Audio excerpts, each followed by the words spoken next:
Scriptonite, l'émission qui décrypte littérature jeunesse et culture pop, chaque mois sur Radio Boomerang 89.7 FM. Gotta meet the new boss by 8 a.m. I'm no Superman. Bonjour à tous, vous êtes sur Radio Boomerang 89.7 FM dans Scriptonite, l'émission littérature jeunesse et culture pop. Pour vous rappeler rapidement notre projet, on est un groupe d'étudiants, même de copains, qui avaient envie de partager notre goût pour les fictions de jeunesse. On a tous plus ou moins nos spécialités, donc pour chaque émission, on choisit une thématique autour de laquelle on explore les différents supports de la fiction. Ça peut aller de l'album jeunesse au manga, comics, romans, même des séries, et tout ça dans des univers très différents. On est diffusé tous les premiers mercredis du mois à 15h sur Radio Boomerang. Tout de suite, je vais vous laisser avec Marie qui va présenter le thème de l'émission d'aujourd'hui. Oui, alors...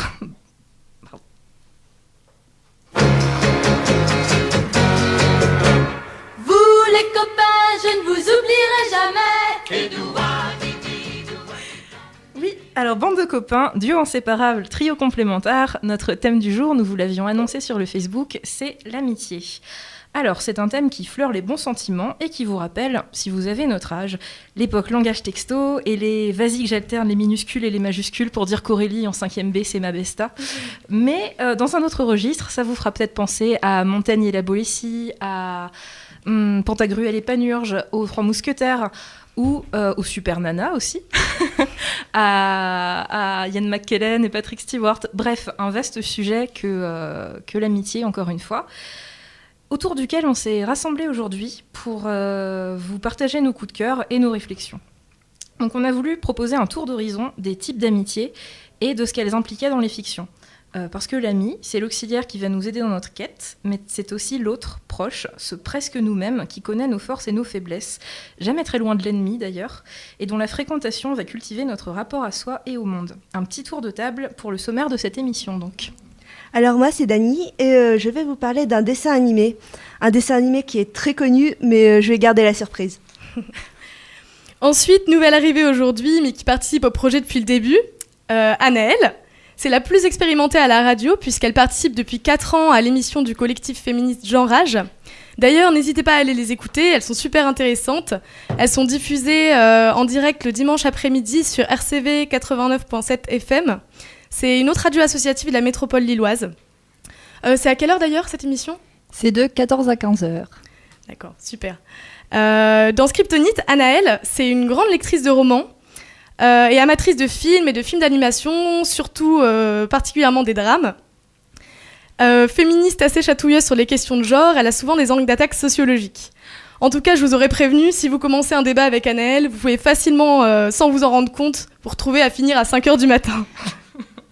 Salut tout le monde, et donc moi aujourd'hui dans Scriptonite, je vais vous parler d'un roman de littérature jeunesse qui s'appelle Le Palais de Minuit de Carlos Ruiz Zafón. Ensuite, je vous parlerai du manga Anohana, qui est très poétique, mais je vous en dis pas plus, à tout à l'heure. Toujours Morgane pour la chronique Otaku. Donc ensuite, moi je vais vous parler d'une série sur une bande d'amis. Spoiler alert, ce n'est pas Friends. Ensuite, moi, Flore, je vous parlerai de l'amitié toxique à travers un roman jeunesse qui s'appelle Mon amitié avec Tulipe. Alors pour rappel, moi c'est Grégor et donc je vous parlerai de la possibilité d'une amitié intergénérationnelle.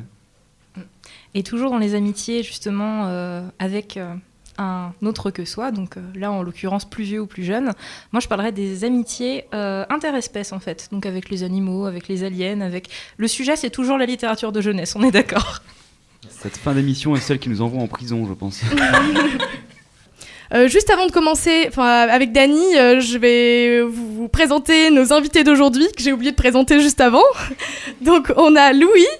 Bonjour, les invités d'honneur. Bonjour. Stéphane. Salut à tous. Et Pierre. Bien le bonjour. Donc vous venez d'entendre le générique de My Little Pony. Je laisse donc la parole à Dani, qui a analysé pour vous l'idée d'amitié dans cette série animée. Donc voilà, si vous n'avez pas encore compris, je vais parler de My Little Pony. Je vais d'abord vous parler un peu de l'histoire, du moins les premiers épisodes, parce que ensuite les épisodes sont un peu disparates. Donc on suit l'histoire de Twilight Sparkle, qui est une petite licorne très studieuse. Elle comprend pas trop l'intérêt de se faire des amis. Elle découvre le nez dans ses bouquins une prédiction qui va menacer tout Equestria en fait.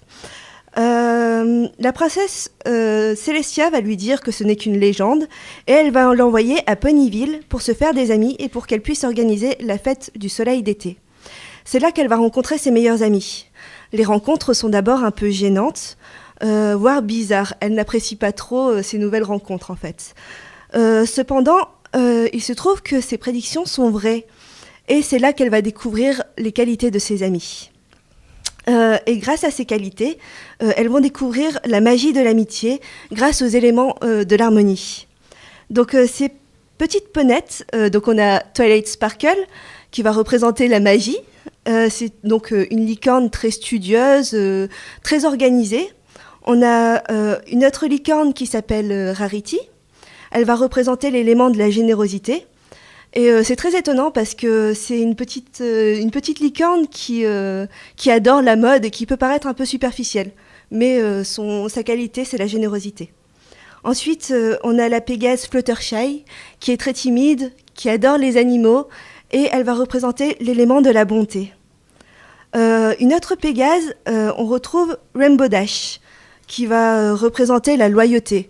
Elle a un très fort caractère, et je pense que c'est l'une des seules avec qui on peut rapprocher avec une autre petite ponette, qui est Applejack, qui va représenter l'honnêteté, et donc qui est très, très vivante comme fille, enfin comme ponette, pardon. Et enfin, une autre ponette, on a Pinkie Pie, qui est complètement délurée. Elle a un 6e sens, elle est tout simplement très bizarre, on ne l'attend pas du tout, enfin voilà, elle va représenter le rire.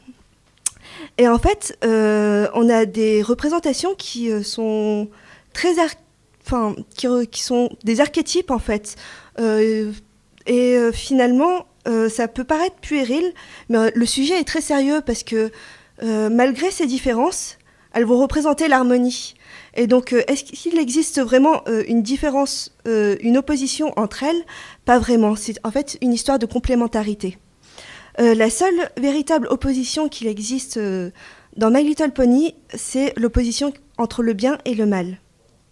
En dehors de ce groupe de ponettes, on retrouve aussi cette idée d'équilibre et d'harmonie, par exemple à travers les représentations de Celestia ou de Luna, qui représentent le yin et le yang, ou alors la trinité Pégase, licorne et poney. Donc on peut voir que l'amitié, c'est un sujet central dans l'œuvre sous différentes situations, parfois très simples. Par exemple, peut-on penser l'ambition au détriment de l'amitié ? Parfois un peu plus complexe. Peut-on imposer nos idées à nos amis ? Comment pardonner à nos amis ? Mais aussi, lorsque le mal vient de nous, comment se pardonner en fait ? Donc, tout ça, dans la majorité des cas, les épisodes sont indépendants, donc ce qui donne un peu une idée de fraîcheur et de légèreté. Et c'est ce qui va nous toucher en fait. Et c'est sans doute pourquoi on retrouve une certaine communauté de fans qu'on appelle les bronies. Les bronies, ce sont les gens qui sont apparus sur des forums et qui vont avoir une expansion monstrueuse. On va retrouver des conventions propres à My Little Pony. Et bien sûr, ce qui est agréable, c'est que c'est plein d'amour parce que même le réalisateur de My Little Pony fait des clins d'œil aux fans en faisant des références à Doctor Who, à Gollum ou alors à Slenderman. Enfin voilà.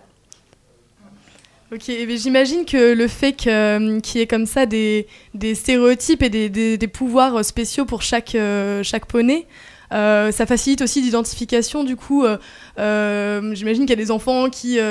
c'est souvent ça avec les dessins animés où il y a des groupes. Chaque enfant s'identifie à un poney et ensuite reconstitue des scènes. Oui, c'est sûr.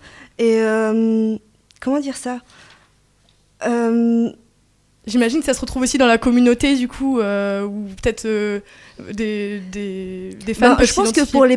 pour les personnes tout de même un peu plus adultes, Oui. c'est un peu plus dur quand Bien même sûr. de s'identifier juste à la personne qui est gentille, à la personne qui est vive. Mais il y a vraiment cette idée dans cette communauté d'avoir une philosophie My Little Pony. C'est-à-dire dans un monde où tout est un peu cynique, tout est un peu froid, où on a la satire vraiment au bout du nez. Enfin, c'est agréable d'avoir quelque chose de très franc et de très frais. Du coup, je me posais une question, moi, parce que j'ai pas regardé, hein, je connais pas du tout. Ouais, je me lave les mains. Non, je me demandais, c'est par rapport aux personnages, en fait, s'ils sont comme ça, autant complémentaires, ça fiche pas un peu le groupe, par exemple, en termes d'évolution, est-ce qu'ils changent ? Ah oui, alors là, c'est super intéressant. Oui, ils changent beaucoup. En fait, c'est vraiment donc, cette idée de complémentaire. Suivant leur qualité, ils vont pouvoir aider la personne dans sa difficulté. Par exemple, Fluttershy est une Pégase qui est très timide. Et donc, elle aura beaucoup de mal à surmonter certaines choses. Et ses amis vont pouvoir l'aider là-dessus. Et justement, elle va ensuite développer une deuxième personnalité. Un côté, un côté très, très, très effrayant. c'est la petite Pégase qui est capable d'avoir le regard qui tue, en fait. D'accord. C'est une genre de carapace un peu, peut-être, à sa timidité. Ou au contraire, c'est quelque chose qu'elle apprécie pas forcément d'utiliser, mais parce qu'elle elle est vraiment dans l'idée de si je peux rester gentille, je reste gentille. Mais voilà, il y a certains moments où elle a besoin de faire preuve d'autorité, et c'est grâce à ses amis qu'elle a développé cette seconde personnalité. D'accord. Oui. Non, bah du coup pour Fluttershy, cette seconde personnalité, c'est la fausse calme en fait. C'est complètement ça. Et bon, bah là, je sais que Greg a ces références-là, mais toujours à How I Met Your Mother, Lily, qui va être la petite chose un peu mignonne, la petite nana qui parfois devient monstrueuse et met un peu tout le monde au pas. Et c'est un peu ça. Sinon, sur le côté pop culture et le phénomène des brownies, des adultes qui regardent, bon, alors là, je le confesse, j'en fais partie. Oui. Et oui, j'ai commencé un jour de grisaille et j'ai trouvé ça très frais. Et justement, il y a pas mal de références en fait, de références à la culture pop. Et j'arrivais pas vraiment à me l'expliquer. Et ça a fait sens le jour où on m'a dit mais en fait ceux qui bossent sur My Little Pony, ils ont bossé sur les Super Nanas avant. Et j'ai fait ah mais ouais. Ah, je savais pas du tout. Eh bah si. Si. Et justement, en fait, il y a des gens qui étaient très sceptiques avec la démarche de cet animé parce que c'est quand même sponsorisé par Hasbro, donc c'est fait pour vendre des jouets. Mais le réalisateur a réussi à insuffler une vraie fraîcheur et un vrai message. Et même si on reste dans un ton moralisateur, parce que à la fin de chaque épisode, il y a quand même Twilight Sparkle, donc qui est le poney principal, qui en fait écrit à la princesse Celestia, qui est son mentor, et chaque épisode finit par « Chère princesse Celestia, aujourd'hui j'ai appris que… » Et voilà, donc il y a un côté moralisateur, mais c'est tellement frais, c'est tellement bon voilà, plein de bons sentiments que… Après, par rapport à ça, il y a quand même eu une évolution, où elle n'écrit plus à la princesse Celestia sur l'amitié. Et puis, les résolutions, en fait, par rapport au mal, se faisaient à travers la magie, vraiment de la magie pure. Et par la suite, elle va rencontrer un personnage donc, qui est mauvais, et elle ne sera plus capable d'utiliser la magie, elle va devoir… procéder à une autre façon. Tu parles le personnage mauvais, tu parles de Discord ? Non, elle apparaît dans la saison 5. Je sais pas si tu l'as vue. Non, mais bon là c'est bien précis. Ah oui, mais pardon. En tout cas, oui, tu veux dire que… Oui. En fait, finalement, j'ai l'impression quand même que My Little Pony grandit avec son public quand même. Parce que les sujets et la façon de traiter la magie et de traiter les conflits vont changer. Pardon, alors pour ma part, je suis en train de découvrir un univers que je soupçonnais absolument pas. Et je suis très curieux de savoir comment peuvent se manifester des références à la pop culture dans My Little Pony, en fait. Surtout à Doctor Who, parce que du coup, ça… Mais c'est plein de petits clins d'œil. Oui, il y a un personnage avec, je crois, un sablier. Oui, parce qu'en fait, les poneys dans My Little Pony ont tous ce qu'on appelle une cutie mark. Donc en fait, c'est un peu une tâche qu'ils ont sur le flanc et qui est représentative de leur personnalité. Et il y a un personnage qui s'appelle Dr. Who's et qui a un sablier sur le flanc. Et par exemple, il y a aussi Twilight Sparkle qui donc est très intelligente, etc. Et on voit la petite référence à 42 sur l'un des épisodes. Ou alors, il y a d'autres personnages qui apparaissent et qui représentent clairement Gollum. Enfin... Alors, j'avais une question par rapport à la durée de My Little Pony, parce que tu as parlé d'une saison 5. Ouais. Ça fait déjà On est à la saison 6. D'accord, ça fait beaucoup de saisons. Il y a combien d'épisodes par saison à peu près ? 24 épisodes de 20 minutes chaque. D'accord. Donc, et c'est en cours, toujours en cours de diffusion. Je crois, ouais. D'accord. Oui, mais Dany a dit que c'était une série qui évoluait, donc ne sois pas si sceptique. Oui, franchement, il y a de la matière à faire. Hein. Il y a de la matière et en plus, il y a des groupes, en parallèle du groupe des ponettes qu'on suit depuis le début, il y a le groupe des petites sœurs, en fait, et qui vient en écho et qui aborde des thématiques un peu plus jeunes, enfin, comment trouver sa place à l'école, des choses comme ça. Et même comment trouver sa voix. Ouais, il y a vraiment, en fait, ça paraît comme ça, de loin un peu nauséabond nauséabond de fraîcheur finalement. C'est beaucoup trop de roses. Et en fait, c'est intergénérationnel et il y a pas mal. C'est un phénomène aux États-Unis. Les parents regardent avec leurs enfants. Je me demande si c'est pas les parents qui réclament par moment d'ailleurs. Mais il y a un jeu vidéo, il y a des films qui sortent au cinéma. Voilà. Donc l'amitié au sein d'une bande est un thème très riche et on le verra donc tout au long de l'émission. Et je vous propose maintenant de changer de registre en écoutant Anaëlle, qui va vous parler d'un roman jeunesse aux inspirations gothiques, Le Palais de Minuit de Carlos Ruiz Zafón. Oui, effectivement, on change complètement de registre. Hein. Là, les cupcakes, arc-en-ciel, bisounours, tout est beau, tout est beau, tout est gentil. On n'est plus du tout dans ce registre-là. Alors, Le Palais de Minuit, c'est un livre qui fait partie d'un triptyque, plus que d'une trilogie écrit par Carlos Ruiz Zafón, qui est à destination des enfants, parce qu'il a écrit d'autres livres aussi qui ont été traduits dans le désordre, d'ailleurs, en France, mais qui sont plutôt à destination des adultes, donc que les enfants peuvent lire aussi, mais voilà, qui restent quand même un peu plus effrayants. Qu'est-ce que c'est un triptyque par rapport à une trilogie ? En fait, ça n'existe pas en littérature, le triptyque, mais c'est plutôt... En fait, c'est pas une trilogie parce que les livres n'ont pas de rapport entre eux. Mais ils sont sortis comme étant... comme faisant partie d'un même ensemble. En fait, c'est des livres qui sont un peu... du même nombre de pages, par exemple, si on reste très terre à terre, qui racontent l'histoire d'enfants et pas l'histoire de jeunes adultes, et toujours dans des aventures un peu fantastiques, merveilleuses, etc., qui est là vraiment l'univers de Zafón, mais qui met en scène plutôt un récit initiatique d'enfants ou d'ados. Là, en l'occurrence, ce sont des ados puisqu'ils ont 16 ans, mais qui ne sont pas des jeunes adultes comme... ça peut l'être dans L'ombre du vent, par exemple, qui est l'un des premiers qui a été traduit en France, et où le personnage principal a autour de 24 ans, je pense, donc qui est plus là à destination d'enfants. Et donc moi, je préfère parler de triptyque parce qu'ils sont sortis un peu à la suite, mais les personnages et l'histoire n'ont pas du tout de rapport entre les trois livres. Donc Le Palais de Minuit, c'est le deuxième livre du triptyque. Il est sorti en 2014. Et donc l'histoire là, à la différence aussi dans ces trois livres-là des autres livres de Zafón, il ne se passe pas en Espagne, là ça se passe en Inde, à Calcutta, donc dans la péninsule du Bengale. Et donc je vous fais un pitch très rapide parce qu'il faut lire le livre parce que c'est beaucoup plus complexe que ça. Mais en gros, les deux personnages principaux, alors c'est l'histoire d'une bande, hein, il y a 8 personnages principaux, mais c'est surtout l'histoire de Ben et Shir, qui sont des jumeaux qui ont perdu leurs parents lorsqu'ils étaient bébés. Donc leur père Chandra était un ingénieur qui était très réputé et il est mort lors de l'inauguration d'une nouvelle gare à Calcutta qu'il avait lui-même pensé et contribué à construire. Un incendie criminel a été déclaré dans cette gare, donc la rédivisant en cendres le jour même de l'inauguration. Et leur mère Kilian a été enlevée juste suite à cet incendie et a été assassinée également.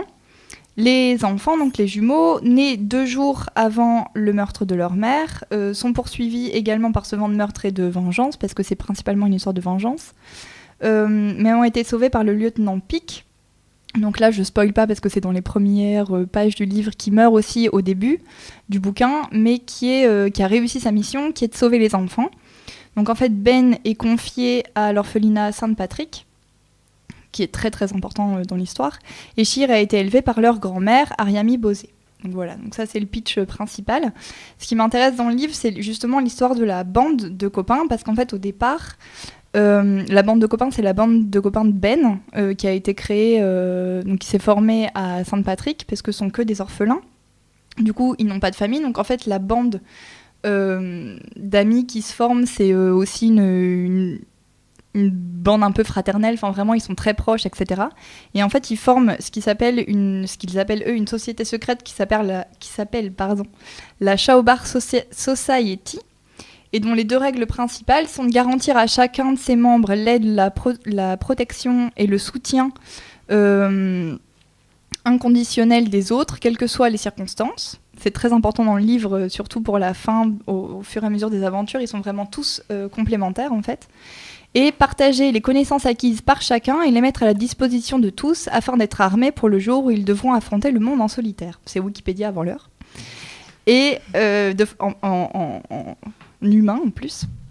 Donc en personnage, on a Ben, Siraj, Isobel, Roshan, Michael, Seth et Yann, qui est le narrateur et qui raconte l'histoire de la bande, Yann.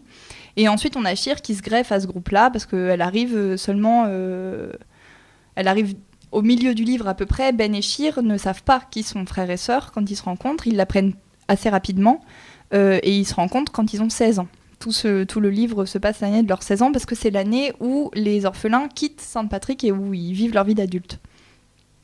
Donc on a 6 garçons et une fille, ce qui est intéressant et important aussi parce que dans cette bande, alors en général dans les bandes on peut voir un peu des rivalités, surtout avec une seule nana pour 6 gars, c'est pas forcément évident. Bon, il y a Sheer qui se rajoute, mais comme c'est la sœur de Ben, il n'y a pas d'histoire d'amour, ça sert à rien. Par contre avec Isobel, dès le départ il y a une histoire d'amour, parce que Siraj, à peu près tous les jours, il lui fait une demande en mariage qu'elle refuse depuis à peu près 16 ans. Mais parce qu'en fait, Isobel et Michael sont amoureux. Ils le disent même dans le livre, c'est la chasse gardée de Michael, Isobel. Mais en fait, c'est assez drôle parce qu'il n'y a pas du tout de tension entre les personnages sur une possible relation amoureuse avec Isobel, en fait. Siraj, il teste tous les jours, Michael, il s'en fout parce qu'il sait qu'Isobel, elle va lui dire non à chaque fois. Et il n'y a pas de tension entre ces 2 personnages-là, ni entre les autres gars de la bande par rapport à Isobel, qui est prise depuis longtemps, et personne ne remet ça en question. Et ce qui est intéressant aussi, c'est qu'il n'y a pas forcément de tension entre les membres, parce que alors Ben, c'est le personnage principal de la bande et de l'histoire, parce qu'on raconte son histoire et celle de sa sœur. Mais tous les personnages sont vraiment complémentaires. Donc Ben et Yann sont meilleurs amis, ils sont vraiment très proches, plus proches que ceux des autres. Il y a vraiment comme ça des binômes un peu qui se mettent en place dans la bande. Mais qui ne crée pas de tension. Enfin, c'est vraiment tous les personnages sont montrés comme étant complémentaires, la timidité de l'autre compensée par la témérité de Ben, par exemple. Enfin voilà. Donc c'est une histoire qui est intéressante pour ça, et les relations amicales sont intéressantes pour ça aussi, parce que par exemple à la fin du livre, donc dans un peu la scène finale, excusez-moi pour les bruits de feuilles. Pour la scène finale, il y a vraiment un moment où donc ils doivent affronter une espèce de monstre qui est pas vraiment mort, enfin qui vit grâce à un esprit, tout ça. Je vous spoil pas l'histoire, mais c'est quand même important. Et donc par exemple, à la fin, Ben il a un choix à faire. Tous ses copains sont retenus prisonniers par ce monstre, et en fait il y a 6 boîtes. Ouais, 6 boîtes, parce que Sheer, elle fait pas partie du truc, en fait. Elle court pas le même danger que les copains de Ben. Donc, en fait, il y a 6 boîtes, et Ben, il peut sauver un à un ses copains, s'il rentre la main dans la boîte, à l'aveugle. Et donc, en fait, soit il tombe sur une plaquette de bois avec le nom d'un de ses amis, donc il le sauve, soit il tombe sur une vipère, donc il le tue. Et en fait, c'est hyper... cette scène, moi, je la trouve constitutive vraiment et représentative de la relation qui les lie tous. Parce qu'en fait, personne veut que Ben fasse ce choix-là, parce que c'est un gros risque, parce qu'en fait, il a le risque de se tuer lui-même. Et Ben, il n'écoute pas ses potes, et il se dit, ok, la vie de mes potes, elle compte autant que la mienne, en fait. Et vraiment, c'est le cœur du bouquin, c'est hyper intéressant. Et je trouve que quand Marie, dans la présentation, elle parlait des amis comme l'autre soi-même, etc., là, c'est vraiment à valeur égale. Enfin, c'est un autre moi, mais qui compte autant que moi-même, parce que moi, tout seul, j'y arrive pas, quoi. Enfin, et donc, voilà, et donc cette histoire de boîte est vachement synthétique. Enfin, synthétise pour moi la relation amicale. Donc, c'est des relations, les personnages sont hyper bien écrits, hyper bien décrits. Parce qu'il y a aussi toute la relation Ben Shear qui est d'abord une relation amicale, et je pense que Shear plaît à Ben au départ, mais très vite ils apprennent qu'ils sont frères et sœurs. Du coup, c'est une autre forme de relation qui se crée. Et il y a plein de liens, de relations familiales, enfin de références à la relation familiale qui se lient aussi aux relations amicales, qui fait que c'est vraiment une bande très forte. Et aussi, à la fin, après, enfin, voilà, quand tout est réglé, etc., le groupe s'éclate un peu, ils sont adultes, ils vivent leur vie, ils vivent leurs rêves, mais on voit toujours qu'il y a quand même ces liens, parce que Yann, qui est narrateur, régulièrement, il fait des apparitions dans le livre, et puis il donne des éléments sur l'un et sur l'autre devenus adultes, parce qu'ils continuaient à se donner des nouvelles, etc., et ce lien qui est un peu indéfectible, même quand les personnages se voient pas tout le temps et vivent plus ensemble, quoi. Voilà. Je sais pas si ça vous fait penser l'idée d'un code de l'amitié à d'autres fictions de jeunesse où il y a des bandes comme ça. Toi, ça t'y fait penser ou pas ? T'as une Bah, idée je sais derrière pas la tête, encore, ça Parce que moi j'en ai une, mais il y en a qui vont hurler ici. Les scouts. C'est les scouts, évidemment. Surtout quand on parle le premier code de leur bande qui a l'air d'être un code de fraternité et d'entraide.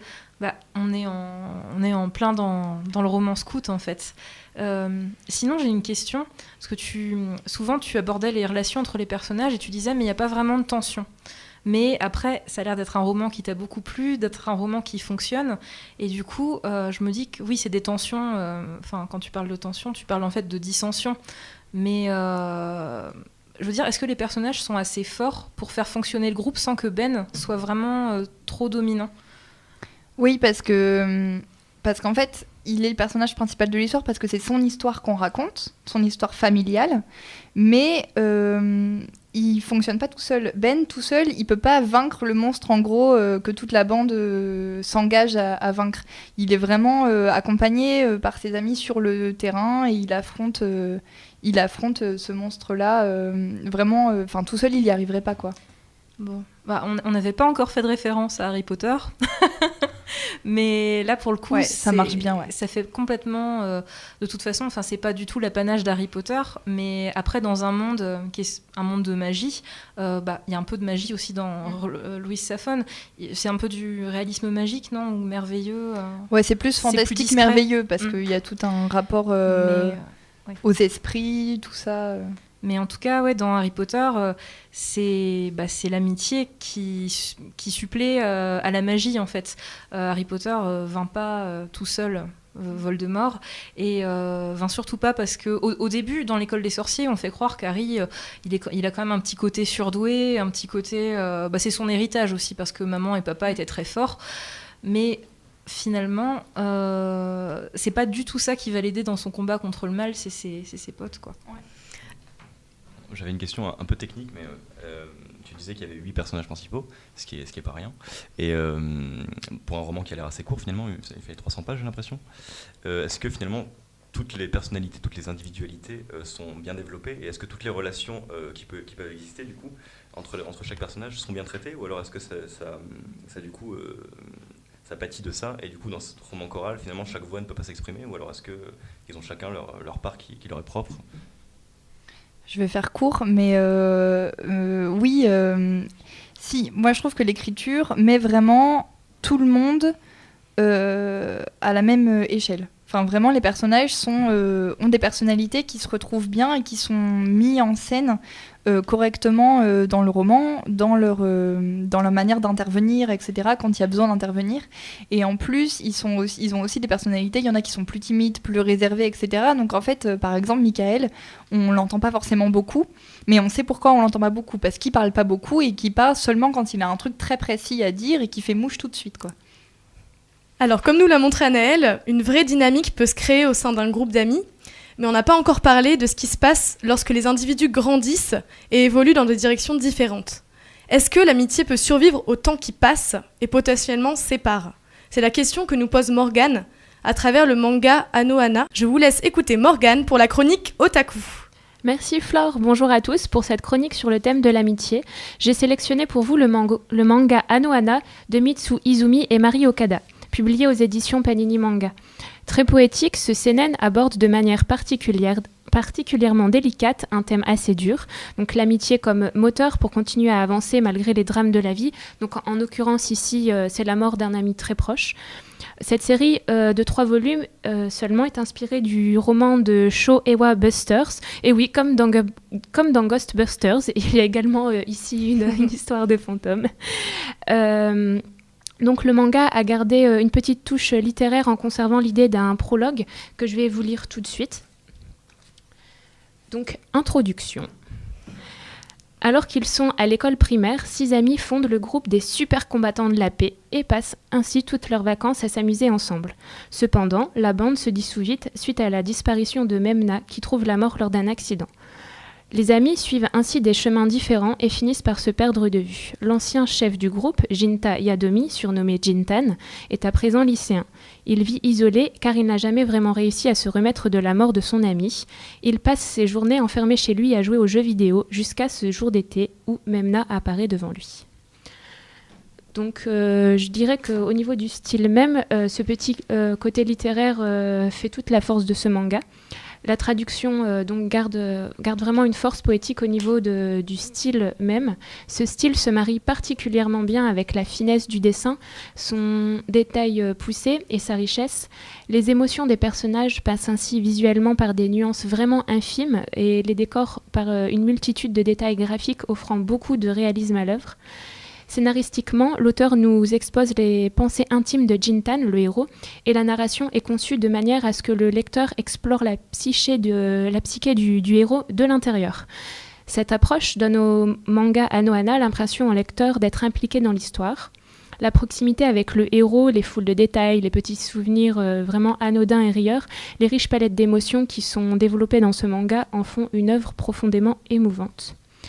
Le point fort de ce manga. Je dirais que la réaction des protagonistes est particulièrement réaliste. La mort de Memna déchire littéralement la bande d'amis.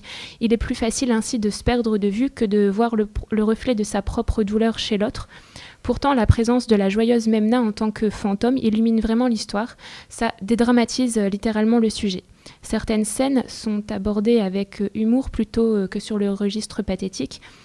Anohana fait passer le lecteur par vraiment une large gamme d'émotions, le rire, les pleurs, l'attendrissement, l'effroi et même le soulagement. Lorsque le héros évoque l'accident ayant causé la mort de Memna, donc ici c'est une noyade, il insiste beaucoup sur le fait que le temps s'est arrêté à cet instant.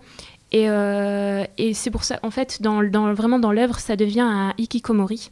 Donc ces gens qui vont absolument plus mettre le pied dehors. Et c'est vraiment quand ce jour d'été, quand Memna apparaît en tant que fantôme, que le temps redémarre pour lui. Ouais, j'aurais juste une question rapide pour mieux imaginer le truc, c'est de savoir quand elle apparaît, est-ce qu'elle apparaît en ayant grandi elle aussi ou sous la forme justement, elle apparaît en ayant grandi. C'est la première question du héros en disant si t'es juste une illusion, un fantasme, pourquoi t'as grandi aussi également en fait. Et on n'a pas vraiment de réponse. Elle a continué à grandir et en fait le fait qu'elle puisse passer vers cette au-delà, ce sera par la force de ses amis en fait. Ouais, parce que rien que ça c'est vachement intéressant de savoir si l'amitié elle est restée figée à sa mort ou si oui voilà, et justement c'est tout j'y viens j'y viens vraiment en fait, c'est ce dont j'allais parler.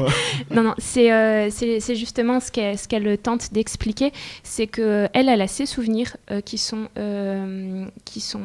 celles de avant sa mort, et le héros lui explique mais tout a changé, t'as changé, nous avons changé, et Memna lui dit justement mais nous sommes toujours amis, nous avons des liens profonds d'amitié, et en fait le héros n'y croit pas du tout, et ça va être donc je vais y venir comment en fait ça se concrétise et qu'on se rend compte que Memna a finalement raison, les deux ont raison en fait.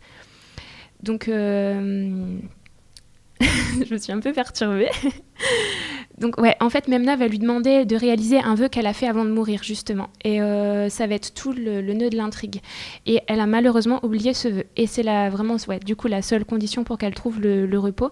Et il va vouloir faire plaisir à la jeune fille parce qu'il pense de toute façon que c'est juste une illusion et peut-être qu'il ira mieux, peut-être que ça le fera déculpabiliser de pouvoir réaliser ce vœu. Et du coup, Memna va lui faire prendre progressivement contact avec toute la bande d'anciens amis et reprendre vraiment goût à... c'est vraiment ce contact qui va faire qu'il va reprendre goût à la vie et qui va sortir. Donc ce qui est intéressant, c'est c'est pas raconté. On va voir tout ça en flashback. Donc on va vivre avec les enfants leur enfance. On va vraiment se faire une idée de comment ils étaient avant. Puis on les retrouve une fois adultes et la coupure, elle est très brutale. C'est vraiment vu du point de vue de Jintan et de Memna. C'est que, ah bon Dieu, ils ont changé. Mais ils ont changé radicalement, à la fois physiquement et à la fois mentalement. Certains sont même devenus assez exécrables. Mais au fond, on voit que il s'agit juste d'une carapace.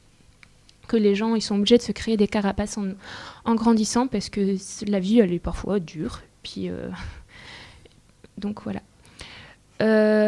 Du coup, l'œuvre elle met vraiment en avant le fait que la vie comme les relations entre les gens changent et évoluent sans cesse, mais que les liens profonds entre les gens sont immuables. Ce que je veux dire par là, c'est qu'on ne peut pas retourner en arrière. Les changements sont inévitables.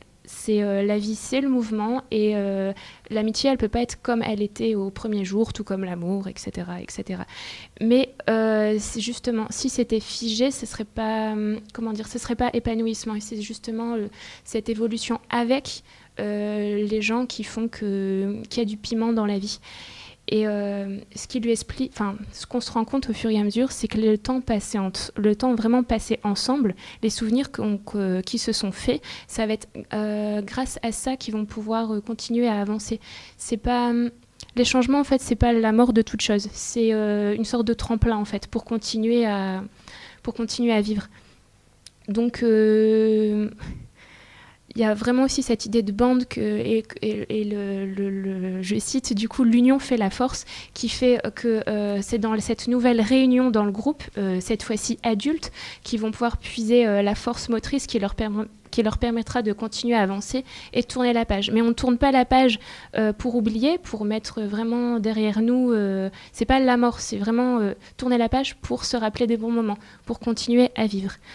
Donc, en bref, je dirais que ce manga est une valeur sûre, destinée à un public supérieur à 12 ans, en raison du traitement vraiment complexe de l'histoire. Pour la note, je dirais 18 sur 20. Pour ceux qui souhaiteraient profiter de la jolie bande-son de l'anime, ce dernier comporte seulement 11 épisodes et est disponible en simulcast sur Wakanim. Alors, le manga, en fait, me fait beaucoup penser à Terror in Resonance, qui est donc en fait aussi un animé en 11 épisodes qui est paru en 2014 et qui suit aussi une amitié très forte entre deux personnages masculins et avec aussi cette thématique du fantôme du passé qui ressurgit pour les hanter. L'animé est peut-être un peu plus sombre que Anohana. Et en fait, l'amitié est traitée d'une autre manière puisque c'est aussi quelque chose qui s'est renforcé, mais elle s'est renforcée grâce au traumatisme. C'est le traumatisme de la mort qui soude en fait les personnages et qui les soude même jusqu'à leur propre fin. C'est-à-dire qu'ils ne sont plus qu'un. Bien que ce soit deux personnages au caractère très différent, le traumatisme en font une entité. C'est vraiment le traitement totalement inverse de Anohana, parce que là c'est vraiment le côté de l'union fait la force, mais c'est la multitude, et comme pour My Little Pony, c'est vraiment la complémentarité, le fait qu'il y en a un qui est sportif, il y en a un qui est un télo, il y en a un qui est totalement nul, mais il a un sixième sens. Mais on retrouve cette complémentarité en fait, mais dans leur caractère. C'est-à-dire qu'il y en a un qui est très froid et l'autre qui est très chaleureux. D'accord. Et d'ailleurs, il y a un des personnages qui dit, en les rencontrant, cet été-là, j'ai vu un sourire aussi chaud que le soleil et des yeux aussi froids que la glace. Et c'est vraiment ça en fait. C'est une complémentarité, mais une union aussi. Et voilà, ça me faisait penser à cette là, anime. dans Anohana, en fait, c'est la mort qui les a finalement séparés. C'est ce traumatisme... était beaucoup trop fort en fait pour pouvoir les garder ensemble, surtout que en fait cette mort est passée en fait il y a eu un conflit par rapport à un rapport de force, à des questions de sentiments amoureux, Et c'est pour ça en fait que ce groupe va se séparer. Et c'est pour ça que lorsque le fantôme apparaît, ça va devenir très difficile pour eux. Et pour reprendre ce que disait Stéphane sur Terror in Resonance, d'ailleurs j'étais sûr que tu allais sortir cette référence, ce manga me fait beaucoup penser à une autre œuvre, un film qui n'a rien à voir et qui est beaucoup plus sombre, c'est Le Sixième Sens, où de même au début le jeune héros qui voit les morts n'arrive pas à accepter. Et finalement, ce manga, c'est une histoire d'exorcisme à long terme.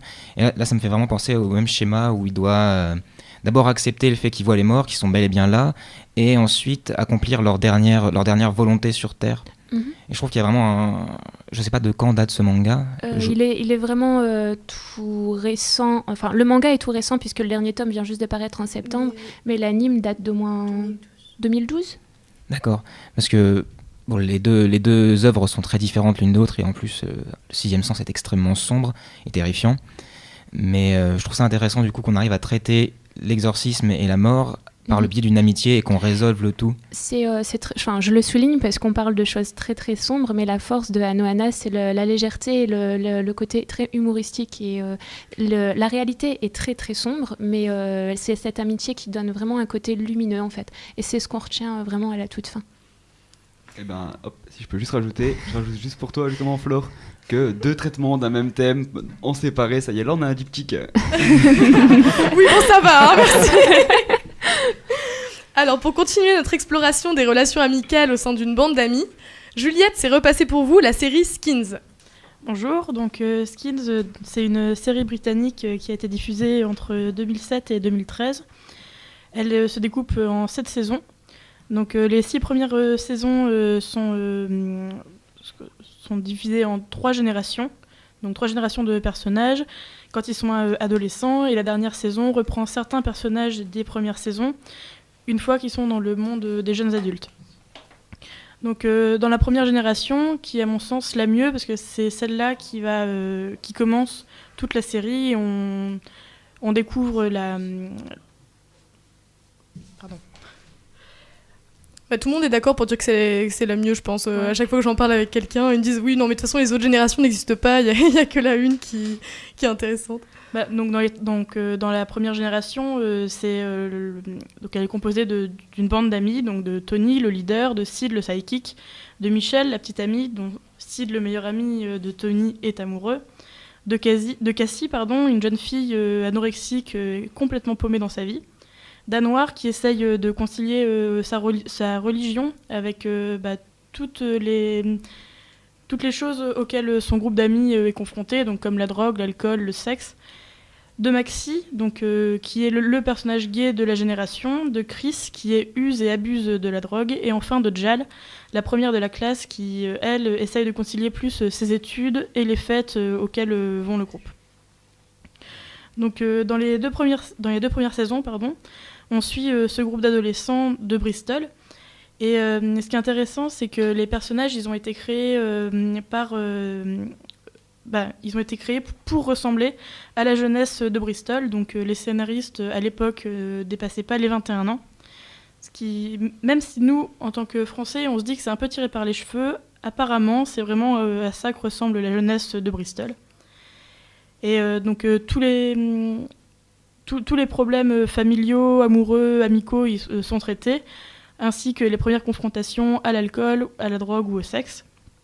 Donc dans les 2 générations suivantes, les personnages changent, mais la dynamique reste la même. C'est-à-dire qu'on retrouve encore une fois le personnage principal, le sidekick, l'homosexuel, la personne totalement paumée.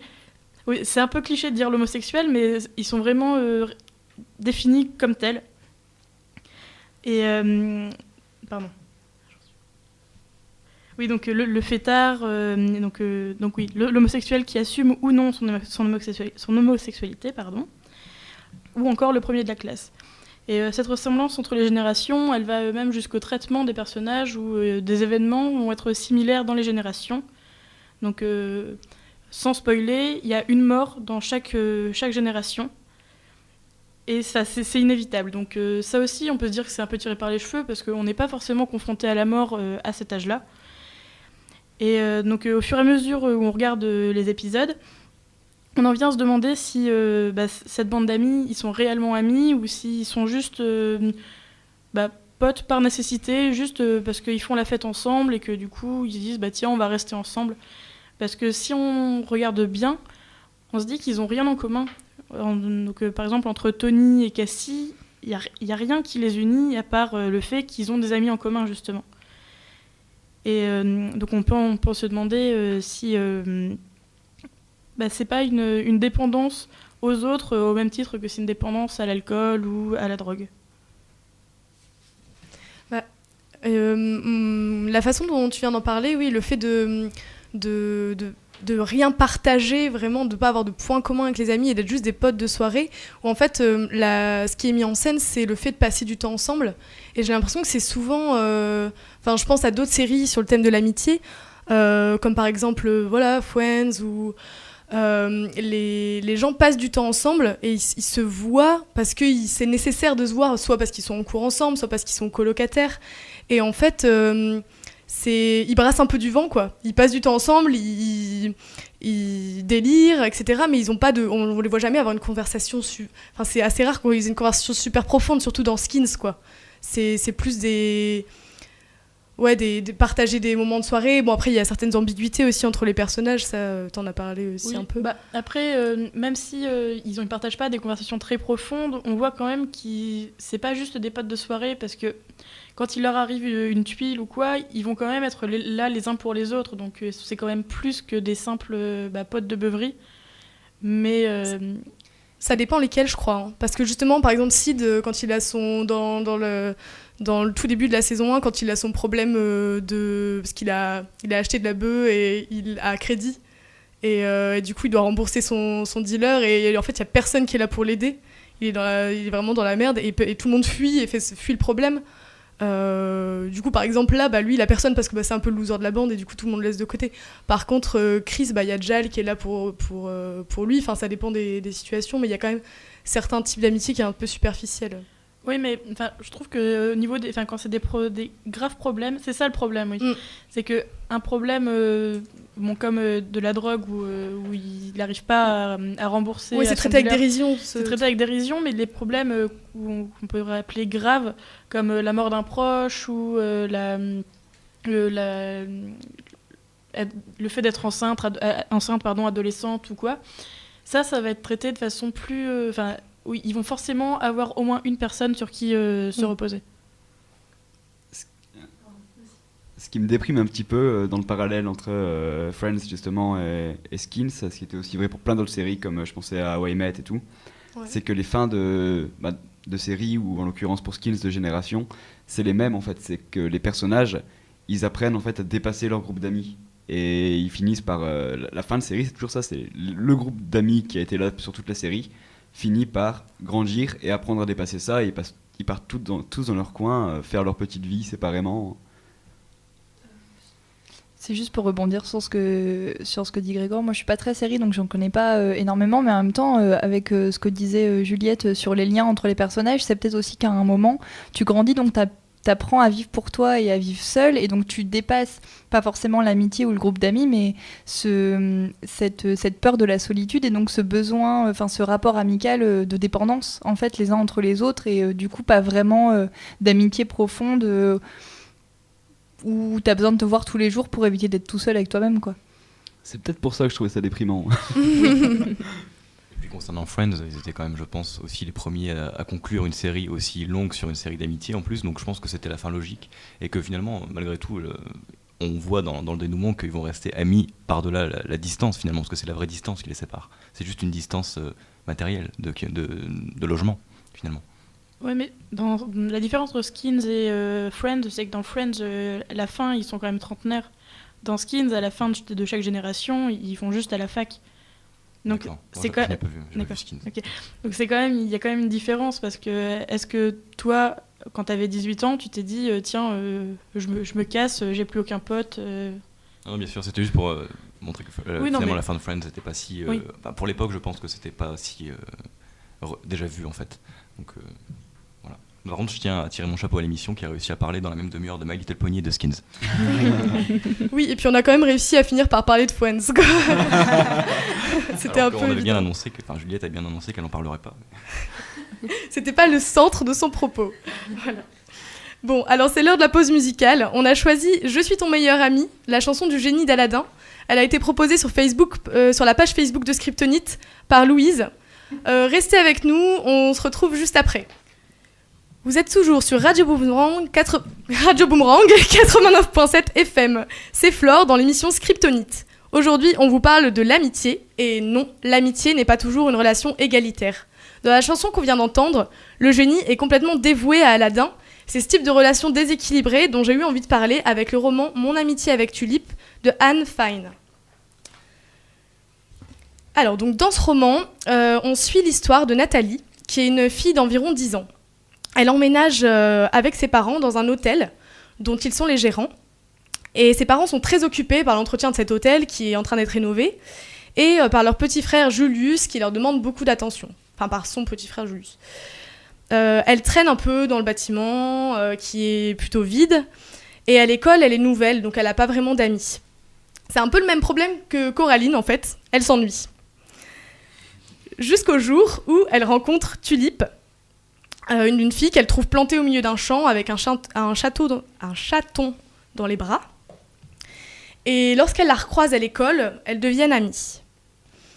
Mais en devenant amie avec Tulip, Nathalie s'exclut toute seule des autres, puisque personne à l'école n'aime cette fille qui est un peu bizarre. Je vais vous lire le petit extrait du tout début de leur relation qui dit justement que Nathalie s'exclut toute seule. Quand j'y repense, c'était de la folie. Peut-on parler d'amitié quand l'une des deux partenaires est presque toujours absente et que l'autre n'a jamais la permission d'aller la chercher ? Ah non, en fait, c'était pas du tout cet extrait-là, mais c'est pas grave. Cet extrait-là, c'est sur le fait que Nathalie, en fait, est toujours en train d'attendre Tulip. Donc, peut-on parler d'amitié quand l'une des deux partenaires est presque toujours absente et que l'autre n'a jamais la permission d'aller la chercher ? Mon père était inflexible sur ce point.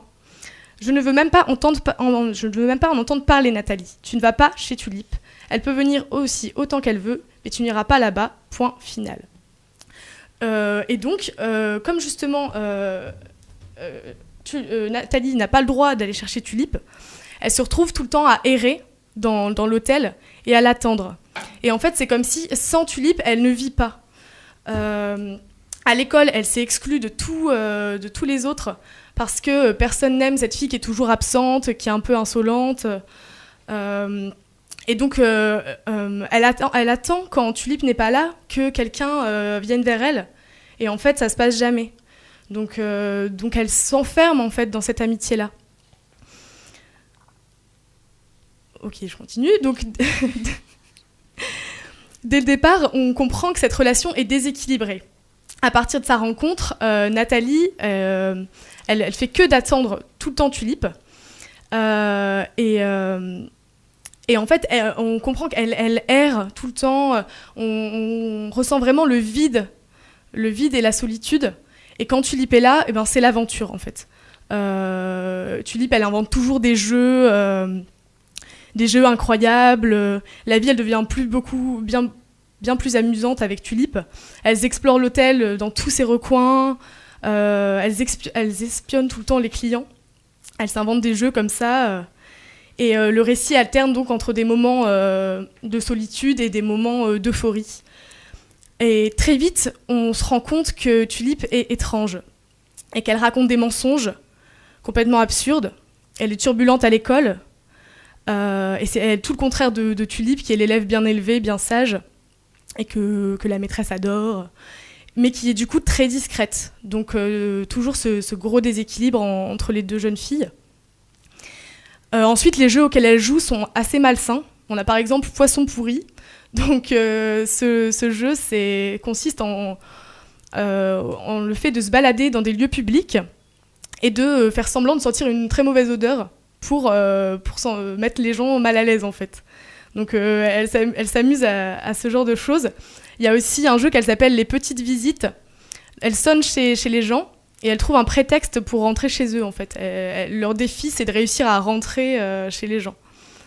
Et donc comme ça au fur et à mesure, on se rend compte que Nathalie, elle s'efface devant Tulip et que c'est toujours elle qui prend pour les conneries des deux. Et c'est souvent d'ailleurs les idées de Tulip. Et les adultes qui l'entourent, elles commencent à la mettre en garde contre la mauvaise influence que pourrait avoir Tulip sur Nathalie. On a les parents de Nathalie qui se prennent d'affection aussi pour Tulip, qui est une fille, pour cette petite fille insolente, qui a des réactions spontanées et toujours un peu en décalage. Et elle se fait en quelque sorte une place dans la famille. Elle accapare l'attention jusqu'à presque prendre aussi la place de Nathalie en fait. Parce que le petit frère de Nathalie aussi, il aime beaucoup Tulip. Donc au fur et à mesure, vraiment Nathalie s'efface. Et les gens sont fascinés par cette Tulip. Ils en ont à la fois peur des réactions qu'elle pourrait avoir, et en même temps pitié. Parce que en fait, on ne connaît pas vraiment la situation familiale de Tulip, en tout cas au début.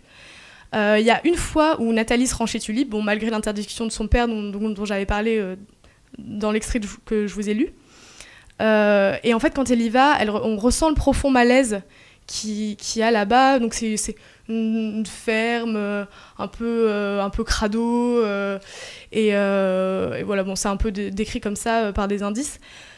Et donc on sent vraiment que Nathalie est mal à l'aise.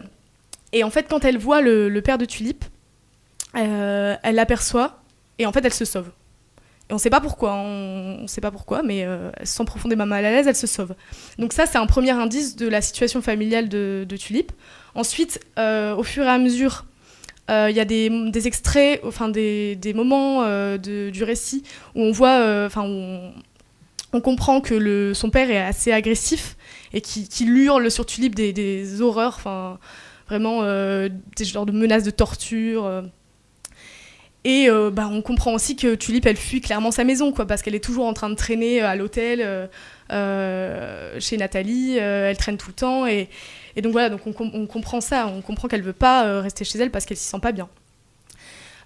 Donc finalement, voilà, au fur et à mesure, cette situation est suggérée, on le comprend. Et au fur et à mesure de la progression de l'histoire, il y a un basculement dans le comportement de Tulip. Donc au début, elle est déjà un peu bizarre. Mais il y a un vrai basculement et on ne sait pas forcément à quoi il est dû. Et elle paraît de plus en plus méchante et Tulip, elle ne sait pas trop comment réagir à ça. Donc là, j'ai un extrait qui montre que Nathalie ne sait pas réagir au comportement de plus en plus méchant de Tulip. Et voilà, donc j'ai un petit extrait qui montre ça. Elle avait parfaitement calculé son coup. Donc ils avaient fait une méchanceté à un élève de la classe. À l'instant précis où nous levâmes la tête, la mère de James démarrait et se dégageait du trottoir. Quand il s'aperçut que nous le regardions, il détourna la tête le plus vite possible, mais j'eus le temps de voir, à travers le pare-brise tout propre, les premières grosses larmes de tristesse couler sur ses joues. Et en me retournant pour regarder, Tulip, je vis son sourire. Donc là, on voit que Nathalie commence à être vraiment mal à l'aise par rapport à ces mauvaises blagues qu'elle peut faire. Et en même temps, elle ne sait pas comment réagir. Mais là, en fait, dans ce que tu dis, on est plus proche du sadisme vraiment que de la méchanceté. C'est ça, vraiment, ouais. En fait, au fur et à mesure, on se rend compte... En fait, au début, c'est des petites blagues, comme ce que je disais, le truc de mettre mal à l'aise les gens. Et en fait, au fur et à mesure, on se rend compte que, ouais, en fait, elle est sadique. Et en même temps, on ne sait pas ce qu'elle vit chez elle, donc on se demande à quoi c'est dû. Et en fait, ça empire. Et c'est là que Nathalie va dire non. Et en fait, donc le récit, elle raconte son histoire beaucoup plus tard, en fait. Donc là, le roman, c'est vraiment une Nathalie, on ne sait pas du tout quel âge elle a, mais elle raconte son histoire. Et le récit est structuré en 3 parties qui n'ont pas de titre, mais on comprend la gradation et l'évolution de la relation. La première partie, c'est elles apprennent à se connaître. Et voilà, c'est un peu l'euphorie du début de l'amitié. Mais on a quand même des indices, de certains problèmes. Deuxième partie, c'est la prise de conscience de Nathalie, qui commence à se sentir en détresse, en fait, à se sentir enfermée dans cette relation, à ne pas savoir comment en sortir. Et Tulip devient méchante, devient sadique, même en Nathalie. Et dans la troisième partie, Nathalie met carrément ses distances et c'est la fin de leur amitié. Et en même temps, c'est très compliqué. J'avais un extrait pour montrer vraiment la puissance, la domination que pouvait avoir Tulip sur Nathalie. Et la façon dont Nathalie essaie de s'en débarrasser. Donc, oui, c'était là. Oui. Pas moyen de le raisonner, Tulip était une sorcière et c'est sans doute à cause de ça que j'ai commencé à douter moi aussi. À partir de ce jour, je ne fus plus très sûre que mes pensées étaient bien à moi. Au début, ce n'était qu'un petit jeu. Pas de ceux auxquels nous jouions ensemble. Un jeu à moi que je n'ai jamais partagé avec elle. Je m'imaginais que, si elle voulait, elle pouvait lire dans mes pensées et même envoyer ses propres pensées tournoyer dans ma tête et s'y installer comme chez elle. J'essayais de laisser mon esprit ouvert, d'en faire une ardoise vierge, au cas où ça pourrait vraiment se produire. Ça me faisait une drôle d'impression. J'avais le sentiment d'être une marionnette et j'y prenais goût. Bientôt, même quand nous étions occupés à un autre jeu, je jouais secrètement à ce petit jeu et j'invitais le génie Tulip à entrer dans ma tête. Et ensuite, là, j'ai un autre extrait, parce que je pense que c'est vraiment... Enfin voilà, j'avais vraiment envie de vous lire des extraits parce qu'on comprend beaucoup plus facilement, c'est de la façon dont elle raconte l'histoire qui permet de comprendre la relation qu'il y a entre ces deux-là, entre ces deux filles-là. Et surtout, comme elle raconte l'histoire après qu'elle se soit passée, Nathalie a une certaine réflexivité sur ce qui s'est passé, en fait. Donc... Oui, j'en avais par-dessus la tête d'avoir de la compassion pour Tulip. J'avais le sentiment qu'elle m'avait attrapée, qu'elle m'avait absorbée, m'obligeant même à enterrer mes sentiments si profondément en moi que je n'en avais pratiquement plus. Elle m'avait rabaissée dans son mépris, mais le vent avait tourné. C'était à moi de la mépriser désormais. Et j'étais bien forcée d'admettre que si je retrouvais des forces, c'était en partie parce que je la détestais. Parce que je ne m'étais pas contentée de désapprouver ses lubies délirantes ou sa malhonnêteté. J'étais allée un peu plus loin. Désormais, quand nous nous croisions dans les couloirs, je lui souriais, je lui disais bonjour, et je lui laissais vaguement entendre qu'on se retrouverait à la pause. Mais en même temps, je prenais soin de jeter un coup d'œil à son chemisier mal repassé et grossièrement raccommodé, à ses cheveux en bataille, qu'elle coupait elle-même. Et ainsi, je ne pouvais m'obliger à penser. Tu n'es rien, Tulip. Rien. Oh, c'était horrible. Je faisais cela pour sauver ma peau, mais j'en aurais pleuré. Donc là, voilà, on voit que vraiment c'est dur pour elle parce qu'à la fois elle essaie de se débarrasser de Tulip et en même temps elle l'obsède en fait. Elle l'obsède, elle ne peut plus vivre sans elle et elle s'est tellement construite autour d'elle qu'elle a du mal à être indépendante en fait. Alors du coup j'aimerais savoir si on est toujours dans la littérature de jeunesse parce que clairement, moi au départ j'étais parti pour faire une comparaison avec Bob l'éponge et Patrick mais finalement je vais pas la faire. Et clairement on dirait la cure d'une gamine vis-à-vis d'une perverse narcissique. Et ça me paraît beaucoup trop sombre pour de la littérature de jeunesse. Eh bien non, puisque c'est la collection Medium de l'école des loisirs. Donc c'est quand même l'école des loisirs, c'est pas connu pour être une maison d'édition qui est très provocatrice ou très sombre a priori quoi. Je sais pas, Marie. Non, en fait, dans la collection Medium particulièrement, on aborde justement des sujets difficiles. C'est une des spécificités de cette collection. Vous pourrez lire, par exemple, de John Marsden, un très beau livre aussi sur une amitié passionnante, une amitié passion, Lettres de l'intérieur. Et le titre résonne une fois qu'on a fini de lire le livre, mais justement, on peut comprendre ce côté, cette influence malsaine en fait de l'amitié, la façon dont elle, au lieu de nous remplir, elle nous creuse en fait. Et on se retrouve comme une coquille vide sans cette amitié. Et c'est quelque chose auquel les enfants sont confrontés et on n'est pas loin des thématiques difficiles aussi du harcèlement scolaire, etc. Parce que Tulip est marginalisée, elle a un contexte familial difficile et c'est des situations et des profils que les enfants rencontrent à l'école aussi. Donc il faut que ça existe, ce genre de littérature. Bref. Et moi, ça me renvoie aussi, pour rebondir sur la même question, ça me renvoie aussi à plusieurs livres que j'ai lus qui sont en jeunesse ou pas en jeunesse aussi. Et je pense d'ailleurs à De ça, je me console, dont j'ai oublié l'auteur. Mais moi, je trouve qu'à ces âges-là, surtout, et dans les relations surtout entre filles, les relations un peu passionnées comme ça, enfin fusionnelles. Il y a un côté assez ambigu, moi je trouve, et où, alors c'est peut-être ma propre lecture, mais et où aussi c'est un âge où les enfants se construisent leur identité personnelle et leur identité amoureuse aussi, et où c'est peut-être justement un âge où tu peux plus facilement tomber sur des relations justement ambiguës, mais malsaines, enfin où il y en a toujours un qui est pris sous la coupe de l'autre à un moment, et je sais plus pourquoi je disais ça, mais enfin voilà, pour moi, on reste quand même aussi sur de la littérature jeunesse, parce que c'est ce qui peut être rencontré dans la vie réelle, quoi, à cet âge-là, enfin autour de ces âges-là, entre 10 et 12 ans, où tu te poses des questions sur plein de choses, et notamment sur les relations amicales, qui sont peut-être plus facilement traduite quand c'est fille-garçon, même si c'est ambigu et tout, on se pose pas la question. Et moi je trouve qu'à ces âges-là, quand c'est une relation fusionnelle entre filles ou entre deux gars, c'est toujours un peu ambigu, et il y a toujours un peu cette question-là. Alors, je vais réagir très vite par rapport donc, à la question, est-ce que c'est vraiment de la littérature de jeunesse? Je vais peut-être avoir de la psychologie de comptoir, mais j'ai l'impression qu'en fait, dans notre vie, on rencontrera toujours, ou on aura toujours une amitié qui sera perverse, qui nous tirera vers le bas. Parasite, ouais. Voilà, parasite. Et donc, en fait, je trouve ça... Pourquoi tu dis ça en le regardant droit dans les yeux? Non, mais... donc, une amitié parasite. Et en fait, ce genre de choses, on a beaucoup de mal à s'en défaire, parce que, paradoxalement, même si on sait que c'est mauvais pour nous, il y a quand même une dépendance. Et c'est très bien, en fait, d'aborder le thème très jeune, parce que ça peut être une clé qui peut nous permettre de nous débarrasser de ça. Ce qui est intéressant aussi, c'est que le personnage de Tulip, finalement, c'est un personnage qui est en souffrance, bien qu'il soit pervers. On a parlé de son père, je connais pas tous les détails puisque j'ai pas pu lire l'œuvre, mais ce qui est intéressant...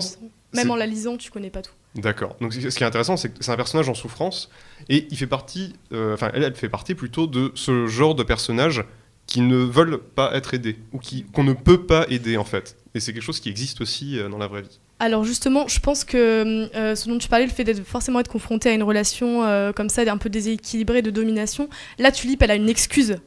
Elle a une excuse du fait d'être comme ça, d'essayer d'asseoir son pouvoir, c'est qu'elle est en souffrance, comme tu dis. Alors que, pas forcément, et on pourrait aussi le traiter avec le sujet moins lourd de la maltraitance derrière. Après, je vais passer parce qu'il faut que je donne la parole aux autres, mais Tulip, c'est pas qu'elle veut pas être aidée, c'est que tout le monde dit oui, Tulip est comme ci, Tulip est comme ça, et en fait derrière les adultes ne font rien. Et en fait à la fin, Nathalie donc se débarrasse de Tulip, elle coupe cette amitié, et à la fin du roman, elle dit que elle pensera toujours à Tulip, et que quand elle pensera à elle se sentira coupable. Et parce qu'en fait, elle a rien fait. Mais elle, c'était une gamine de 12 ans, enfin de 11 ans à la fin du roman, alors que les adultes, ils pointaient le problème sans rien faire, en fait. C'est une fin très sombre et très triste. Comme tu les aimes. Bon. Donc, pour continuer, parce que là, il faut qu'on enchaîne, Grégor va également questionner le déséquilibre qui peut exister au sein d'une amitié, puisqu'il a choisi de s'interroger sur les amitiés intergénérationnelles. Oui, c'est bien ça. Alors moi, je vais pas me baser sur une seule œuvre. Je vais me passer de la présentation, puisque tout ce dont je veux parler, je pense que vous connaîtrez les histoires assez facilement, en tout cas presque tout le monde. Donc pour info, l'amitié transgénérationnelle, intergénérationnelle, selon d'ailleurs les histoires, je vais vous parler donc des amitiés entre enfants et adultes, et voir en quoi c'est en fait toujours assez flou. Je vais prendre un cas de figure qui est le plus simple, l'amitié entre un enfant et un adulte, ou un enfant et des adultes. Mon premier exemple en termes de matière, oui, je vais en reparler, c'est dans le Roi Lion, c'est Timon, Pumba et Simba.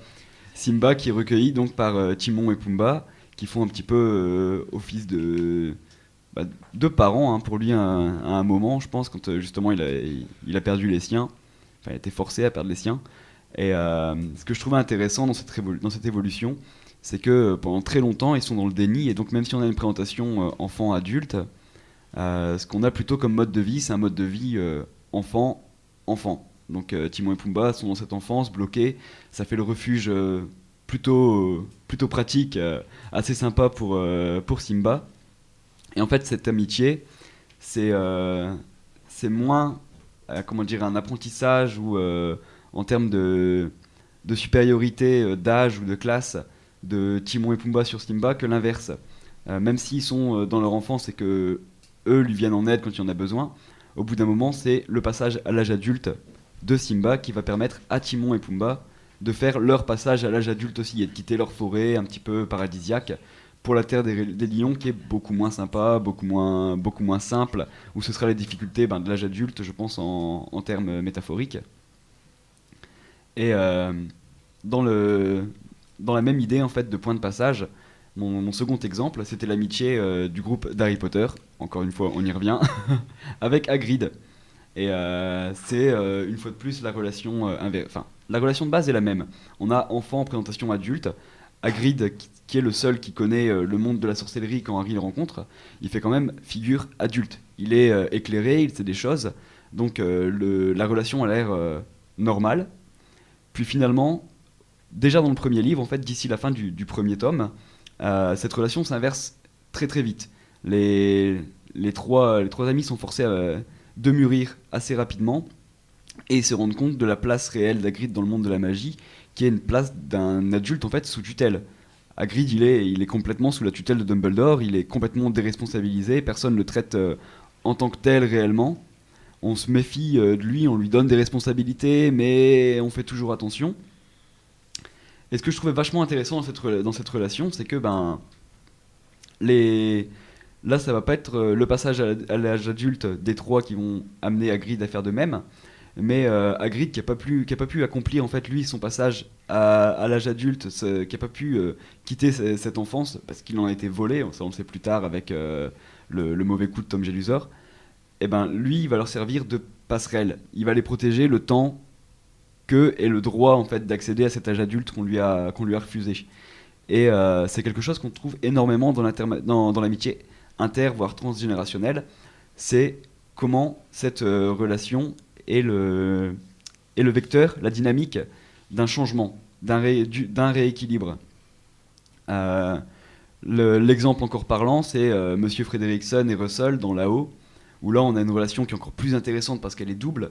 On a Monsieur Frederickson qui veut enfin vivre son rêve d'enfance et amener sa maison sur les chutes, et Russell qui est scout, ça vous fait plaisir encore, on parle de scout, qui est très responsable parce que il n'a pas de parents et donc son père le délaisse et il n'a pas de mère et il est pas vraiment enfant, il est vraiment dans accomplir ses quêtes de scout pour avoir ses médailles, dans la responsabilisation. Et en fait, dans leur relation enfant-adulte, adulte-enfant, on a les deux aspects. Donc on a Monsieur Frederickson qui refuse le côté rêveur de Russell, et d'un autre côté, c'est lui qui le ramène à c'est lui qui ramène Monsieur Frederickson à la vie, qui le fait reprendre sa fonction, et la relation d'équilibre, ce qui est paradoxal, c'est qu'il lui a réappris à rêver, et pourtant on tombe sur la relation presque paternelle, en tout cas au moins grand-père, petit-fils, où c'est cet équilibre des générations qui permet aux deux de retrouver leur place naturelle dans l'âge. Alors, je ne sais pas si c'est possible de rebondir très très rapidement en lisant une phrase d'un roman qui s'appelle « Ce qui reste de l'aube » de Florent Dan, mais par rapport à ce type d'amitié. Alors, la phrase qui est « Qu'avait-il en commun à part cette place nette que chacun faisait lorsqu'il allait vers l'autre ? Qu'est-ce qu'un poète et un logicien ont en partage ? Rien sans doute ou si peu, simplement le monde qui les sépare. » Et c'est compliqué d'aborder le thème de l'amitié sans énoncer des banalités, et je trouve que justement ici et dans les amitiés que tu soulignais, c'est une manière très nouvelle et finalement très poétique d'aborder l'amitié, non plus comme quelque chose qui rapproche, mais comme quelque chose qui sépare. C'est finalement une distance entre deux personnes, et c'est ça qui constitue toujours l'unicité et la beauté de cette amitié. On n'a pas encore abordé l'idée des projections qu'on peut faire dans une amitié lorsqu'on se représente en l'autre une personne qui nous comprend, à qui on peut se confier. L'amitié peut aussi être fantasme. Et c'est le thème que va très rapidement, désolé, aborder Marie à travers les relations interespèces. C'est ça. Après, Greg qui nous parlait de l'intergénérationnel, je ne pouvais pas ne pas penser à l'interespèce parce que l'animalité, c'est un petit peu mon dada, pour ceux qui me connaissent en littérature. Et la question du fantasme et de la projection, en fait, est liée à celle de l'animalité parce que dans une amitié, je parle en littérature, je parle pas de vécu ou quoi que ce soit, mais la relation avec l'animal, c'est pas une relation d'égal à égal. Elle peut être égale sur le plan, je veux dire, moral, mais pour qu'il y ait une sensation d'amitié en littérature, il faut toujours une anthropomorphisation, en fait, parce qu'il y a un côté, en fait, intellectualisé de l'amitié, même si d'aucuns pourront dire que l'amitié, c'est dans le ressenti, en fin de compte, qu'on ressent, on passe des moments avec les autres, on fait des choses pour les autres. On partage aussi quand même le même code et on échange sur la nature de nos relations. Et ça, avec les animaux, c'est pas possible. Ce qui fait qu'il va y avoir une anthropomorphisation, en fait. Donc, ça, on peut l'expérimenter tous les jours. En tout cas, pour ceux qui aiment les animaux, qui connaissent des gens qui aiment les animaux, ça va être appeler son chien mon bébé, mon pépère, dire « Oh, il a mal, il est triste, oh, il est content de me revoir ». Enfin, de prêter des paroles, en fait, humaines aux animaux qui nous entourent. Mais c'est quelque chose qui se retrouve de manière plus littéraire, très souvent dans la littérature de jeunesse, parce que justement, aujourd'hui j'ai ramené avec moi Cheval de guerre de Michael Morpurgo, j'ai du mal à le prononcer, excusez-moi. Mais j'ai aussi ressorti en fait Mon Croc Blanc de Jack London, j'ai revu Deux frères de Jean-Jacques Hano, et puis j'avais en tête aussi tout du long Dragon. Parce que, ouais, voilà. J'avais en tête Dragon, j'avais en tête aussi un petit peu Lilo et Stitch, et en fait toute cette humanisation de l'anime. Yann Solo et Chewbacca, je suis très content de pouvoir le placer. Merci Pierre. Enfin, en fait, c'est un vaste sujet et on manque de temps. Donc je vous propose de l'aborder dans la prochaine émission parce que c'est un thème qu'on avait envie de traiter, que celui de l'animalité. Donc j'y reviendrai la prochaine fois. La prochaine émission devrait être diffusée le premier mercredi de janvier, si on est bon, donc juste après Noël. Une dernière chose, avant de laisser la parole à Flore, à moins que tu veuilles le dire... Mais je vous invite à regarder sur notre page Facebook et sur le Tumblr parce qu'on avait envie de vous faire partager une petite wishlist pour ceux qui seraient en panne sur des idées de cadeaux de Noël. Bah, nous, on adore faire des cadeaux et on a envie de vous faire plein de suggestions. Donc voilà, ça va venir. Au revoir. Donc oui, on aurait encore plein de choses à dire sur le traitement de l'amitié. En même temps, on est aussi nombreux aujourd'hui, donc on est 10 dans le studio. On est un peu en train de tester les limites de la capacité du studio. Mais c'est chouette. Bah oui, carrément, c'était vraiment chouette de vous avoir avec nous aussi, Louis, Stéphane et Pierre. En tout cas, l'émission touche à sa fin. On est très heureux d'avoir partagé ce moment avec vous. Merci de nous écouter et de nous soutenir dans ce projet. La prochaine émission, comme le disait Marie, sera diffusée le 4 janvier à 15h, donc toujours sur Radio Boomerang 89.7 FM.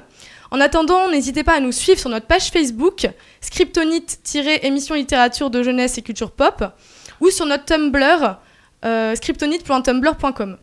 On a hâte d'avoir vos réactions, on mettra la wishlist, on va vous concocter une petite playlist parce qu'on a eu beaucoup de suggestions de musique sur l'amitié. Ce sera hétéroclite. Oui, très hétéroclite. Voilà, donc un grand plaisir de partager toujours ces moments avec vous, et puis on vous dit à très très bientôt. Bye. Des bisous.